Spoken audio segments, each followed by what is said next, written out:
All right, so I think this video is gonna be a bit quick because it's not as useful as some of the other ones. Like all the other ones up until this point, you could actually use that in music. You'll hear people use it. You'll play it yourself as you get better. But with this video, I'm gonna be going over some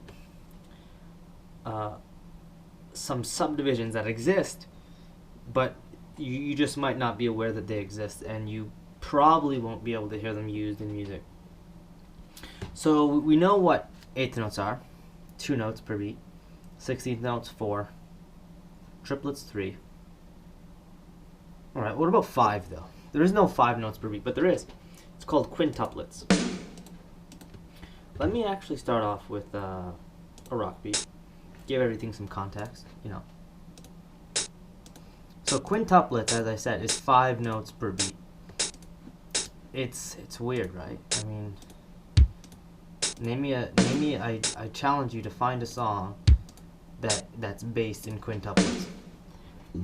It'd probably be like some sort of classical music or something, because nothing that you hear on the radio. I mean, you get fired if you tried to play quintuplets. You'd get fired right away. And everybody would hate you. Your band members included. Okay, so let's do this. There's no quintuplets up here, so I'm gonna click 5 for 5 notes per beat, or per quarter note. No. 5. Let me do this first. Just get it set up. It's a half note. And on the floor tom.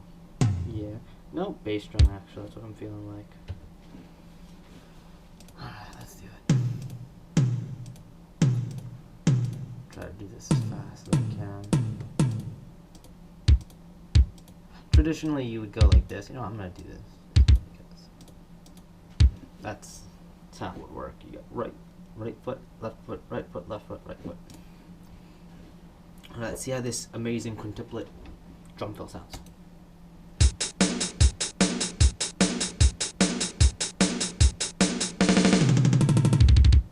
Yep.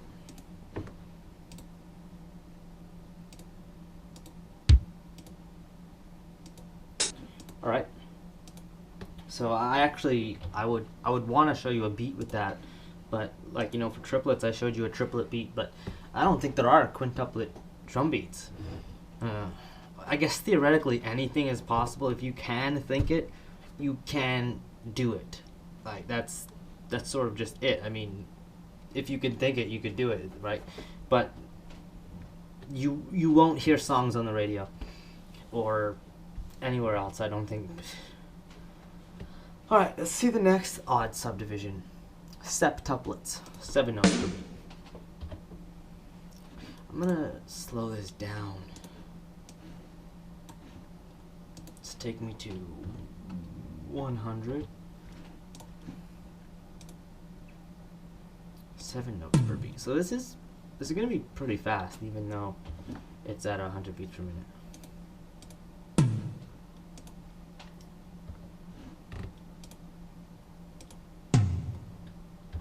This stuff's pretty simple to understand, but if you tried playing it like perfectly in time and you were playing with to a click track or trying to record drums or something, you'd want everything to be perfect. You know, it has to be perfect most of the time.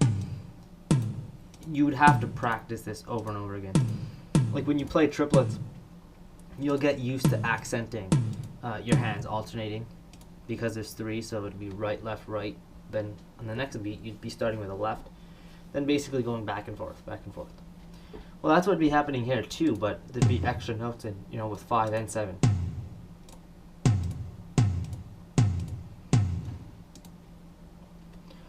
And 8 notes per beat would just be 30-second notes, and so 8 notes per beat is actually normal. And I skipped 6 notes per beat because that's also normal. That's just 16th note triplets or sextuplets.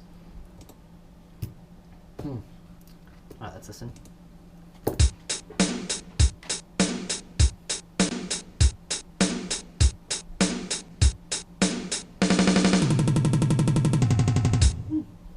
Cool, I like it.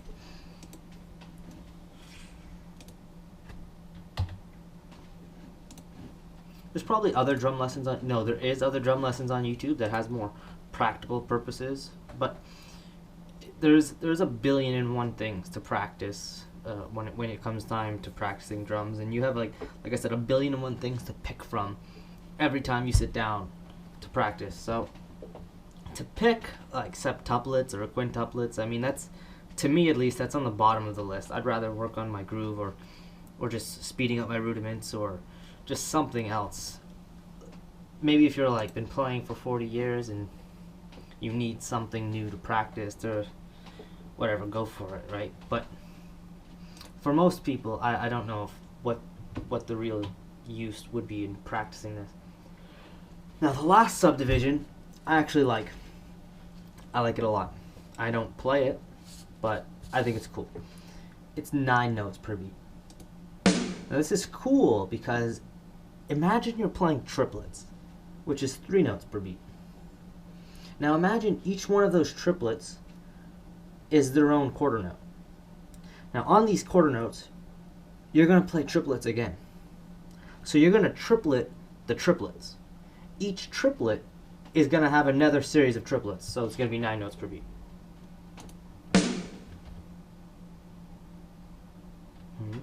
I don't. Oh. Okay. It's not registering. I don't know why. I don't know. I don't know if I can make 9. Oh no, I should have checked this out before I. It's a thing. It's a thing. I read it in the Master Studies book. Okay, so I guess we won't get to see the 9, but it'd be so fast anyways, so whatever. Again, it'd be basically like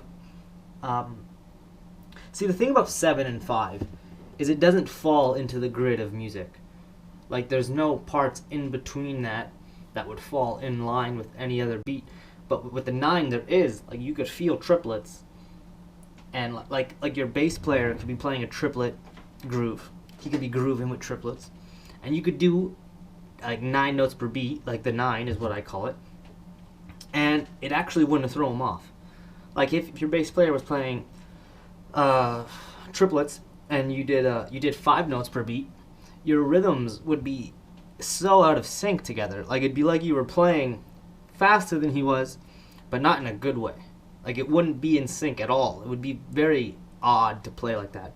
But with 9, well, every third note you'd be playing faster than him, but every third note what you were playing would be at the exact same time as what he was playing. So that's what I mean by the 9 actually does fall in time with music. Like you can do it.